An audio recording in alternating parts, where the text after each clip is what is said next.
dreams to him, and he's like, I'm not going to Boston. I wonder if it's the same thing with CP. Okay, where he's like, I'm not living in Boston. I love Dame. Don't get me wrong. I love Damian Lillard, but buddy,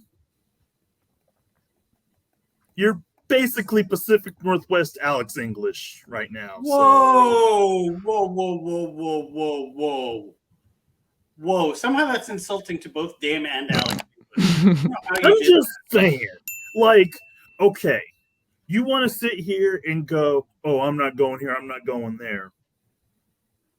Buddy, he doesn't want to leave.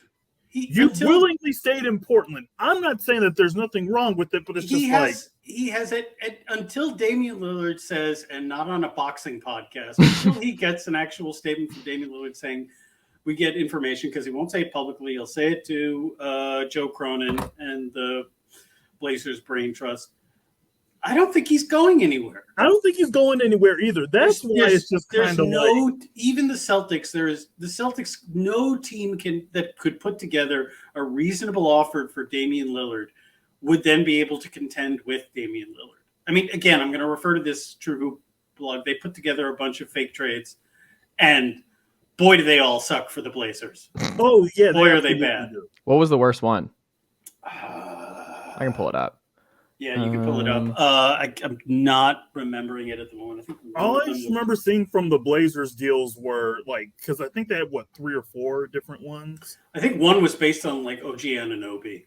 Yeah, like, there's a lot of, hey, we're gonna. It was OG Anunoby, and then they moved back in the draft and get Anthony Black.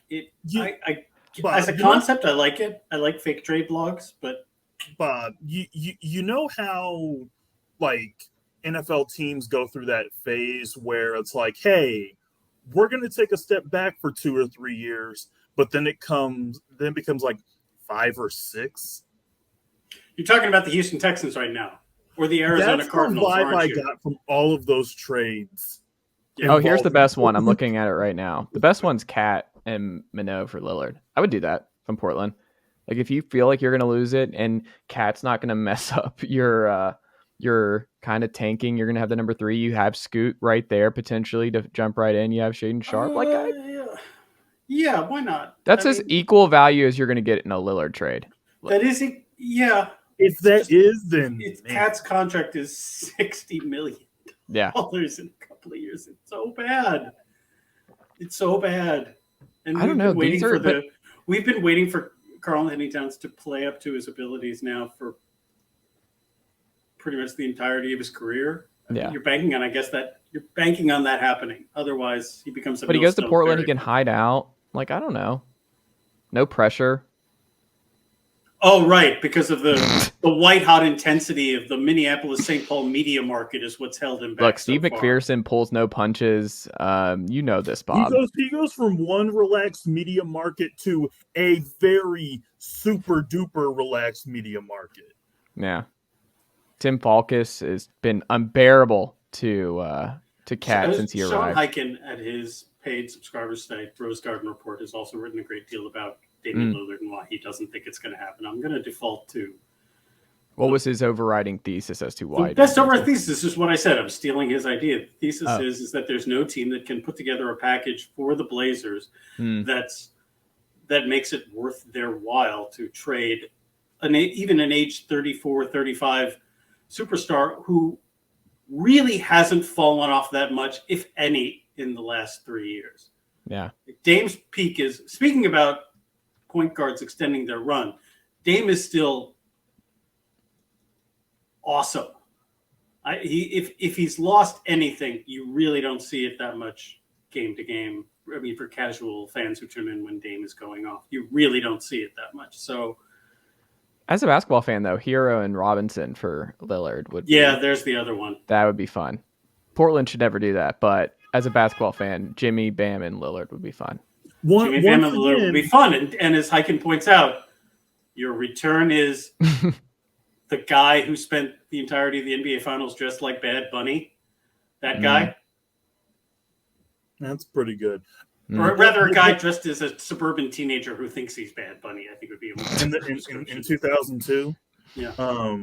Yeah, no, that's why I'm saying, like, it is of all of the deals that Portland could make, it's just like you're basically telling your fans, "Hey guys, for the next decade, develop a hobby." Do not give Pat Riley, Damian Lillard. That would be a hate crime. Well, Don't no, do no, that. no, no, no, no, no. Here's what's going to happen. Miami Heat fans are going to be even more insufferable when nobody's paying attention to them for more than 5 minutes at a time. Can we just say for the record that all fans are insufferable in their own special They way? are. I but led it's this with a also- crusade against Southern Miss. That wasn't nice of me. That was an insufferable Tennessee fan monologue I just did. Right. Yeah. All No, that's fan- fine. Being get all- insufferable is one of the God-given rights of fandom. Yeah. That's the No, point of that's being a fan, completely fine. is to be I'm totally- unreasonable and unrealistic and petty and I'm bitter. totally fine with if you're a fan and you want to be unreasonable. Hell, we pick a team when we're 4 or 5 years old and we let it ruin us for the rest of our lives. Of course, we're insufferable. The problem I have with some fan bases is they want to play this oppression Olympics where it's just like, guys, no, no, nobody cares. Is this your way of Okay. leading into the Mets? No. Oh, I mean, Sacramento Kings fans, I think they can take. They're allowed to be. They're allowed to sort of. They're allowed to. what are they going to beam it gripe up. about? Oh my They're God, we fine. didn't get to light the beam in Game 7? No, I'm just saying they actually had to deal with truly awful nonsense. Yeah, oh, for- absolutely. Yeah. No, there's some for, fan bases. I don't know. What do you want to say? 18 years? Yeah. I also 20 saw, speaking of the Kings, Mitchell for CP3 was something that was Yeah, tossed that's around. on the list. I was. I actually don't hate that. Like, it's very basketball Twitter. Like, that's a full-on True Hoop blog from 2007 of, like, why Damian Mitchell actually is a better fit for Katie and Devin Booker than Chris Paul. But also, like, I don't hate that with Frank Vogel coming in, the defense first guy, where I'm like, hey, just go all day. Like, I could see it a little bit. Frank Vogel's entire vibe to me is a thrice divorced substitute math teacher who maybe So had Phil Mickelson? what?